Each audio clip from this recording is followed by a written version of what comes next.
Here's how the Catholic Church fulfills the prophecy of Daniel 7:25, that it would think to change God's times and laws. There's only one commandment that deals with time. It's the Sabbath commandment, which commands us to remember a specific period of time for worshiping God.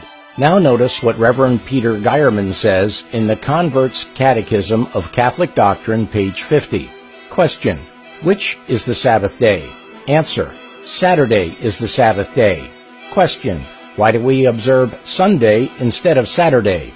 Answer: we observe Sunday instead of Saturday because the Catholic Church transferred the solemnity from Saturday to Sunday. Notice, it was not God that changed the day, it was the Catholic Church, falsely teaching they have the power to change the times and laws of God. Listen to what Priest Brady said in an address reported in the Elizabeth, New Jersey News on March 18, 1903.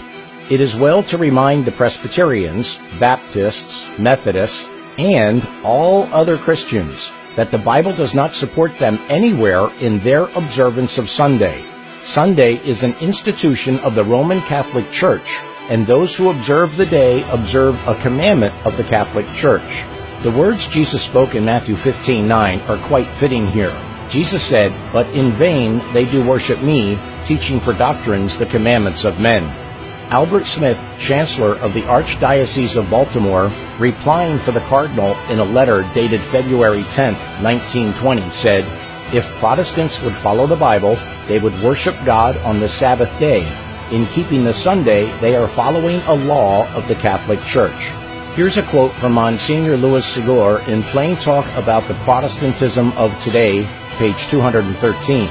The observance of Sunday by the Protestants is homage they pay in spite of themselves to the authority of the Catholic Church.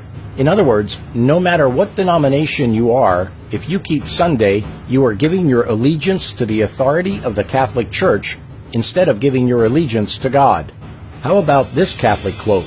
Perhaps the boldest thing, the most revolutionary change the Church ever did, happened in the first century. The holy day, the Sabbath, was changed from Saturday to Sunday. The day of the Lord was chosen not from any directions noted in the Scriptures, but from the Church's sense of its own power. People who think that the Scriptures should be the sole authority should logically become Seventh-day Adventists and keep Saturday holy. This was written in the Sentinel, Pastor's Page, St. Catherine Catholic Church, Algonac, Michigan, May 21, 1995. Do you want to keep Sunday and pay homage to the Catholic Church, or do you want to follow God and remember the Sabbath day as He commanded? The choice should be clear, and I pray you choose to follow Jesus and worship Him on His holy seventh-day Sabbath, which always has been and always will be Saturday. God rested on the seventh day of creation, not because He was tired, but as an example for His people to follow. Jesus said in Mark 2:27, the Sabbath was made for man. Notice, He did not say it was made for the Jews. Abraham is the father of the Jewish nation, but Abraham was born some 2,500 years after the Sabbath was given to man in creation. Therefore, the seventh-day Sabbath was given to man 2,500 years before the Jewish nation ever existed. Jesus and His disciples kept the seventh-day Sabbath, and no man on earth has the authority to change God's law. It was written by God Himself on tables of stone. Hebrews 4:1-11 says the seventh-day Sabbath still remains today. It also says we should enter into that Sabbath rest, lest we fall because of unbelief. Read Hebrews 4:1-11 for yourself. In addition, Isaiah 66:22 and 23 says the Sabbath will be kept in heaven and on the earth made new, which is exactly what you would expect to see, because God never changed the day. In our next segment, you'll learn another astonishing way the Catholic Church has thought to change God's holy law.